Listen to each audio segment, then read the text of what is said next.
It is your Classic Metal Show right here on theclassicmetalshow.com. That's brand new stuff from Judas Priest, my favorite tune from Redeemer of Souls. That's Hell and Back, and a guy who's probably been through Hell and Back with critics and fans and everything else as he took over for a legend himself. It's the one, the only, it's Richie Faulkner of Judas Priest. Richie, how are you, man?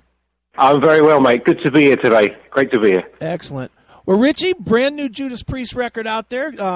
First time in forever that the Priest has debuted this highly on Billboard, and I'm just going to say it. It's all because you joined the band. Well, I wouldn't take all that credit at all. I mean, the guys have been doing it. I appreciate you saying that, but I mean, the guys have been doing it for 40 years. They've built up this accolade of the metal gods, and to be honest, I think they should have had this accolade years ago. You know, me coming into the fold, obviously it did have something to do with it, but I mean, credit where credit's due. These guys are rightly where they are, and, they deserve to be there. I'm just humbled and honored to be a part of all that. Sure. Well, Richie, with Redeemer of Souls, certainly you guys took the direction of taking it back to a more metal direction. Certainly Nostradamus, whether people liked it or hated it, there's no denying that it was very different for Priest. And Redeemer of Souls, goes back to what people know as Judas Priest. What I'm curious about is how much of that was a purposeful direction where maybe you guys sat down and said, okay, time to do this, time to go back to the old school, versus just when you sat down in the studio, did it just form itself? It's a good question. I would say that it wasn't so much let's go back to old school. It was let's just capture that essence, if you know what I mean. It wasn't. We didn't consciously go back to a point of time to recreate the past, or take maybe something that was more successful or pander to what people wanted from the past. It's just let's do what comes from the heart. Let's be honest and pure and just write what comes from the heart. And the band, in my opinion, over 40 years, have got this just incredible character, both as individual musicians and as a group.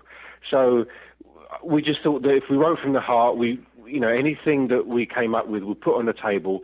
And that character being so strong, I think that's the reason why anything these guys do, it's going to be Judas Priest sounding, that classic Judas Priest essence that we're all familiar with. So that's what we did, and we just put stuff on the table. There were blues elements, there were hard rock, metal, speed metal elements and whatever. But because of the band's rich tapestry of music throughout the years, we could take from all that, and if it worked, we used it. And that's what we did. So we just went for the approach of a pure, from the heart, honest, raw Judas Priest heavy metal record, and I think we achieved that, and, we're really proud of that. Okay, Richie, Jim here. Hi, Jim. Obviously, from your past, you've been a rocker working with Lauren Harris and even on the Christopher Lee album and previous bands before that. But what were you listening to when you grew up, and who were your influence with the guitar? Well, I first started off on the guitar. My father introduced me to Jimi Hendrix. Was the first one that I can remember. Just that otherworldly. It was blues, but it didn't sound like the blues to me. It sounded like the blues on Mars. You know what I'm saying? It just sounded like another planet. And Sure. So it was Hendrix, Sabbath, Thin Lizzy for that dual guitar thing. That was a big influence on me. I think it was Brian Robertson and Scott Gorham at the time. Right. And then I went on to things like Priest, Maiden, again, Ken and Glenn, the twin guitar attack, Adrian Smith, Dave Murray, twin guitar attack. I was very much tuned into that style of playing. And from there, I just kind of went on to Metallica, a bit of Pantera and stuff like that. So Michael Schenker, Glenn, KK, all those guys, they were kind of instrumental. Zakk Wylde as well. I've got to mention Zakk. I was a huge Zakk fan. So they were the guys that kind of changed the way that I play, the guys that I listened to that made me think that's what I want to do. There was other guys like Randy Rhoads, Eddie Van Halen, Brian May, David Gilmour. They were all, I'm a huge fan of all of theirs. But the other guys that I mentioned previously, they were the ones that changed the game for me, if you know what I mean. So all those guys just went into the big melting pot. And again, listening to Priest as a teenager, trying to write, coming up with songs in your own bands in school, they were the guys that I was looking to for inspiration and, pointers on how to create these songs or put across certain emotions in the songs. So when we got into the studio environment with Priest, it was ingrained in me, It was a very organic, natural process. So we just wrote and wrote and wrote, and at the end of it, we had, 20 songs. And funny enough, we had to actually stop writing because we wouldn't have any time to record the stuff. We had to get to a point where, okay, that's enough. Let's start recording the stuff properly, So it was an incredibly creative process, I think, because of those early influences. Sure. Now, Richie, let's talk about the studio a little bit. No secret that this record has taken a little bit of heat for the production of it, and I'll be honest, I'm one of those that has that criticism. It just sounds raw. I guess raw is the word I want to use. It doesn't sound as polished as a Painkiller, Defenders of the Faith, or even Nostradamus. It just has a different vibe. Is that purposeful? Is that something that Mike Exeter and Glenn tried to do, or is it just the way it worked out, or what? Well, we wanted it to sound like a raw record. I think you're right there. We wanted it to sound like the guys in the room. It was a very honest approach from the recording process. So there's no over embellishments, over production. Again, the character of the individuals, we felt, shone through. So it's Glenn through a guitar into an amplifier, into the mic, into the desk. And that's the approach we went for. There's no kind of samples or triggers on the drums. It's Scott Travis. He's one of the best heavy metal drummers in the world. Why would you kind of stifle that kind of finesse that the guy's got by putting samples and stuff all over his drums? We didn't feel that was the best approach to go for. And I think some of the criticism is because what people are maybe conditioned to listening to. When they hear drums these days, they're not the natural drums, and we're kind of used to hearing that sound of unnatural drums, if you know what I mean. Mm-hmm. So I think part of it is because of that. We're used to hearing, samples and triggers, but we just went for a different approach, went for a natural approach. And also, people that say it's maybe not polished enough, I think on the last record, Nostradamus, the same people might have been saying it was too polished. So it's kind of, it's a hard thing to judge, and we just went with what felt right. And again, people listen to it on different things, and some people love it, some people think, it sounds like this, done out of production. We just have to go with what sounds good to us, and that's it, and let it go, Sure. So you're always going to get people making comments on that sort of stuff. We just got to go with what feels right to us. So I'll take your comments, on board, but that's the approach we went for. We went for that raw, unashamedly. I think raw is a good word. I think that's a good word there. Raw approach to it. Excellent. Well, Richie, with Redeemer of Souls, one of the things that a lot of people have pointed out too is that it really reaches back, and especially with yourself and Glenn, to the old school guitar sound, which is a little bit surprising because, obviously with you stepping in for KK, the dynamic did change. But when you listen to a song like March of the Damned, as an example, we were just talking about this before you called, it sounds like that song in particular sounds like it could be placed on Screaming for Vengeance, Painkiller, Defenders of the Faith. Pick an album and plop it in there and it would fit. Did you specifically have to, or not have to, but did you try to incorporate what you perceive as the Judas Priest sound into your playing, or does your playing just naturally fit with Judas Priest? I think it's a bit of both. I think it's a really good question. It's an interesting question to answer.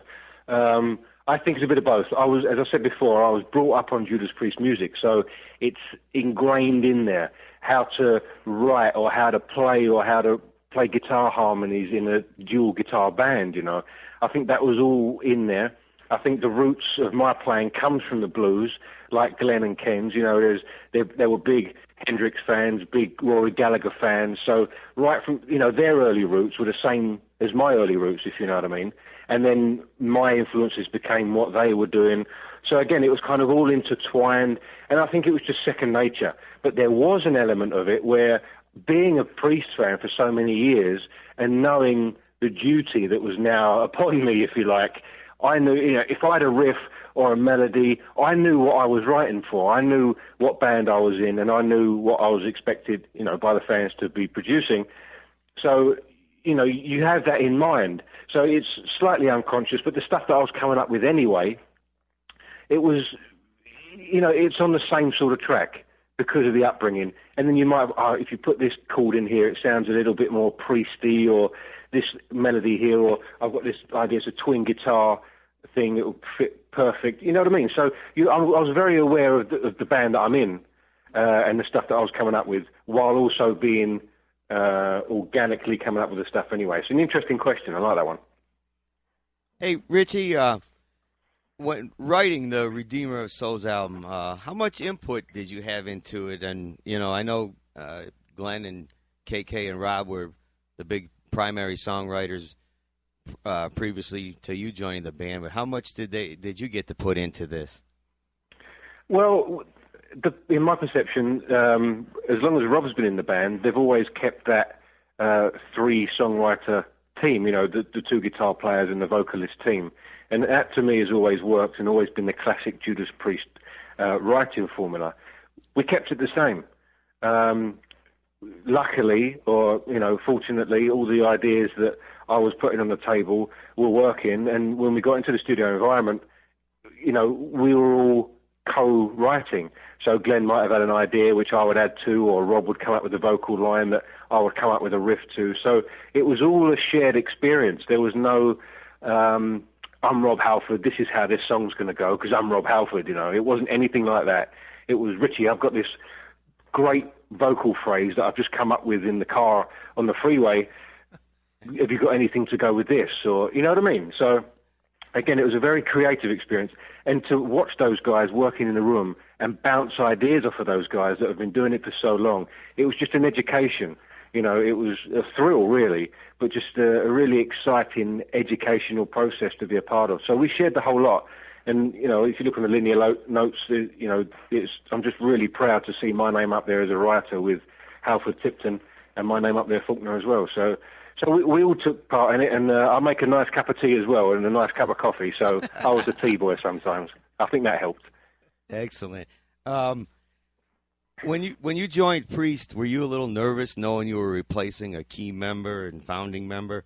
And were you a little concerned about how the fans were going to accept you? I think I wasn't nervous, if that, I don't want it to sound arrogant, but I was confident. Right. I was confident that I had a shot, just to be considered for the position was a huge honor, and I knew what it meant, to be considered for a spot like that. I think being a Priest fan over the years helped, because the responsibility of being considered for that position.